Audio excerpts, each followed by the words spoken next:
Bună, dragilor, și bine ați venit la o nouă citire.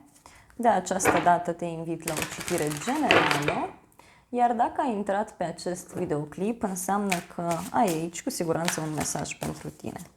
Hai să vedem relația dintre tine și o anumită persoană sau relația dintre tine și ceilalți, în general vorbind. Să vedem care e situația, ce gândiți, ce simțiți cei la baza manifestărilor voastre. Wow! Și să vedem viitorul apropiat. Deci a început citirea. Trebuie să mă opresc. Clar. Ești foarte hotărât în momentul de față. Cineva e foarte hotărât, simt aici. Bun. Văd o persoană care evită să ia o decizie.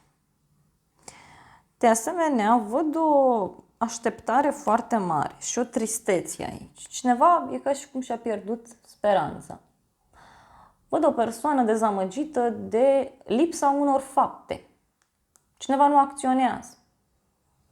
E o persoană aici care tot încearcă să se agațe de orice, numai să rămână într-o poziție anume. Fie la muncă, într-o relație de iubire. Poate tu îți dorești neapărat o căsnicie, o relație de iubire.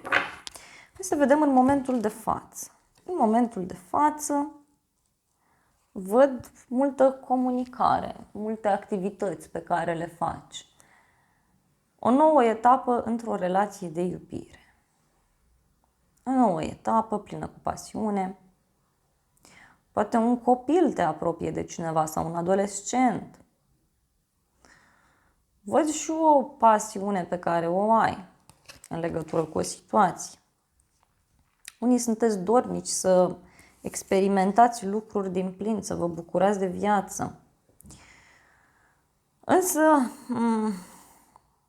cu toate că este această revigorare situației, totuși nu te văd destul de încântat. Da?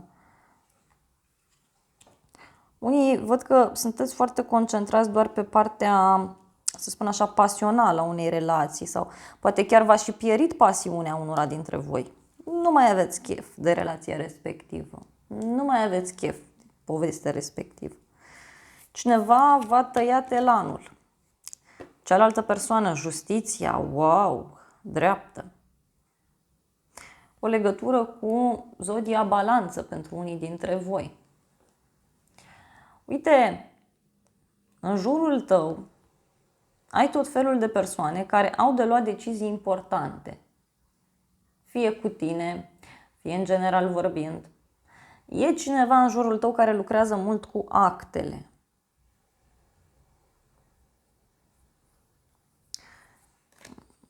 Cineva are de luat aici o decizie în jurul tău.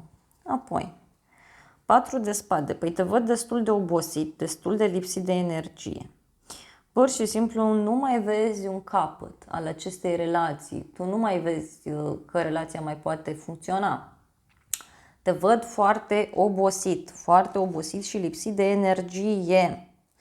Fie la figurat vorbind, în privința unei relații, în general în viața ta, că ai impresia că nu se mai întâmplă nimic bun, dar îți garantez eu că se întâmplă foarte rapid din ce văd aici.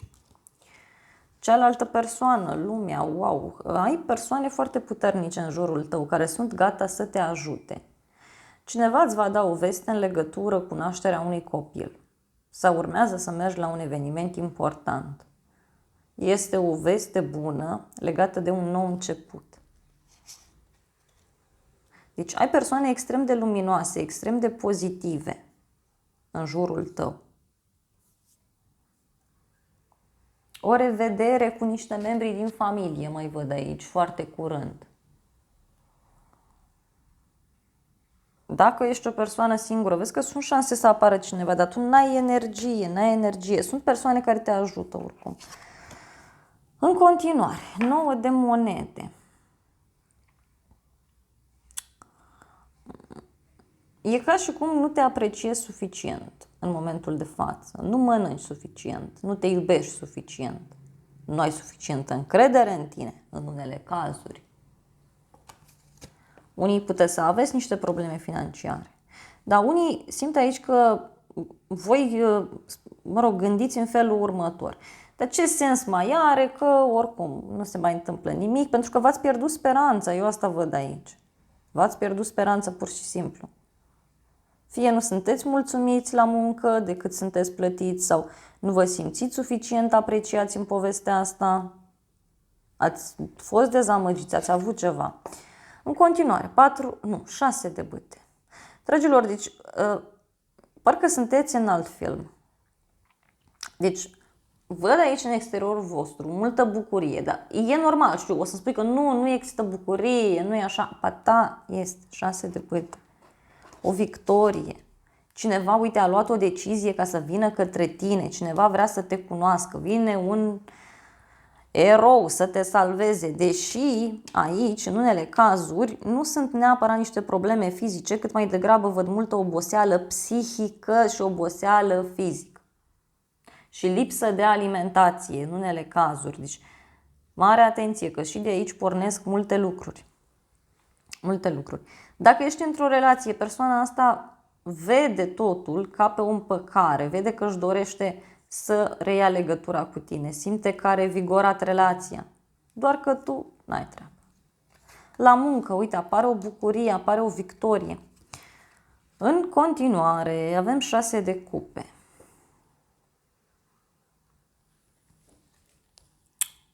Văd nostalgie într-o relație. Se reiau anumite discuții sau sunt niște probleme aici legate de un copil. Trecutul revine. Se repetă o situație. Pentru tine, pajul de cupe. Văd aici că foarte curând îți vei reveni din această stare. Pajul de cupe vorbește despre niște vești bune pe care le primești, despre noi emoții pe care tu le vei trăi. Soarele. Și văd aici foarte multă bucurie pentru o persoană dragă ție. O legătură cu un leu pentru unii. În jurul tău văd extrem de multă liniște, pace, bucurie, armonie. În viitorul apropiat. Poate te revezi cu o persoană. În continuare, 5 de bâte. Dar văd și gelozie din partea ta sau agitație. Te simți agitat aici, în viitorul apropiat. Fie încă nu ți-ai revenit de tot. Unii văd aici că simțiți concurență în cadrul unei relații sau în familie nu vă simțiți suficient apreciați într-un cerc de prieteni. Cavalerul de cupe. Uite, cavalerul ăsta de cupe vine către tine cu o ofertă de dragoste. Cu o invitație în oraș, poftim. Poate să fie un prieten. Cavalerul de cupe și cu soarele aici, e clar, cineva are gânduri foarte serioase în legătură cu tine. Dar mie mi-apare agitație aici. Apoi, cavalerul de monede. Da? Este adevărat, ai legătură cu o persoană mai posesivă din fire. Poate e ceva aici ce nu se mișcă așa cum ai sperat. Mai văd o persoană care poate avea niște probleme aici în viitorul apropiat legate de bani. Dar e cineva cu niște sentimente sincere, să știi, față de tine cel puțin, față de situația asta. Să vedem în mintea ta. Puterea. Da, o legătură cu un leu. E vorba de o luptă de putere aici. Vrei să te impui. Vrei să ajuți o persoană. Poate să apară o veste bună legată de partea profesională. Văd că îți revii, ești mai bine, în schimb mai văd niște conflicte în casă, în familie sau e un moment de agitație, te agiți tu pentru ceva anume. Hai să clarificăm puțin povestea, că e ciudat, sincer. Ia să vedem.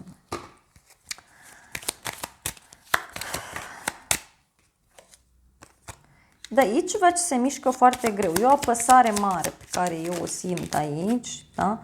Și are legătură cu faptul că nu se găsește o soluție.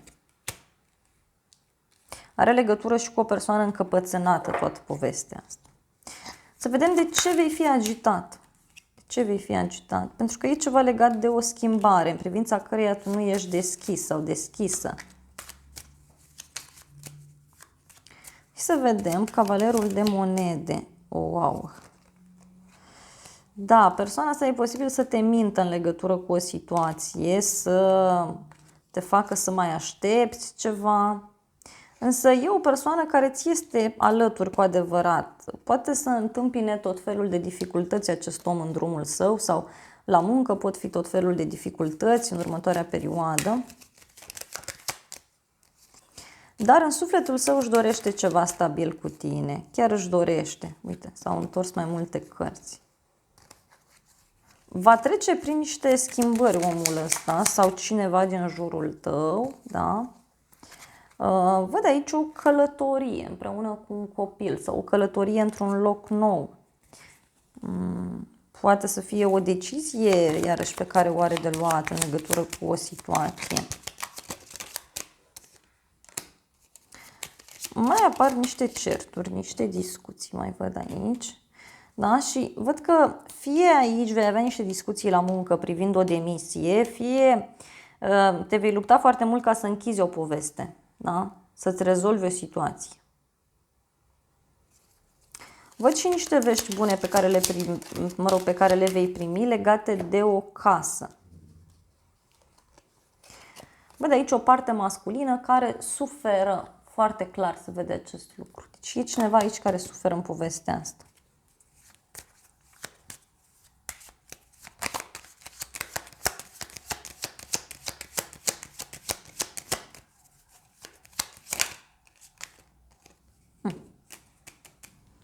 Aici e o legătură foarte puternică cu cineva anume. Da? E o legătură foarte puternică.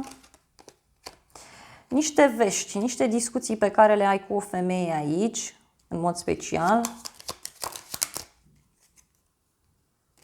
Și e o decizie pe care cineva o are de luat. Pentru alții văd aici că încercați să vă împărțiți într-un mod egal între viața profesională, viața personală. Și văd niște vești care apar. Apar niște vești foarte curând. Cineva vine cu niște vești către tine. Doar că o parte dintre ele nu sunt pozitive. Hai să vedem ce spune oracolul. Văd putere, discuții în contradictoriu, uite. Putere, orgoliu. Sau succes.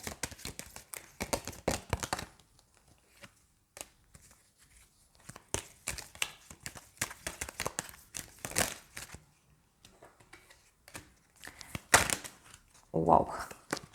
Totuși văd că se așterne pacea pentru tine. Va apărea acea oportunitate pe care tu o aștepți, poate la muncă sau este vorba de relația ta care poate să meargă într-o altă direcție. Dar, repet, aici văd niște discuții în legătură cu niște drumuri, în legătură cu faptul că tu vrei liniște, vrei pace, tu nu mai vrei toată povestea asta. Însă, repet, te simți destul de obosit sau destul de jos energetic. Încearcă să te detașezi puțin. Încearcă să te detașezi puțin.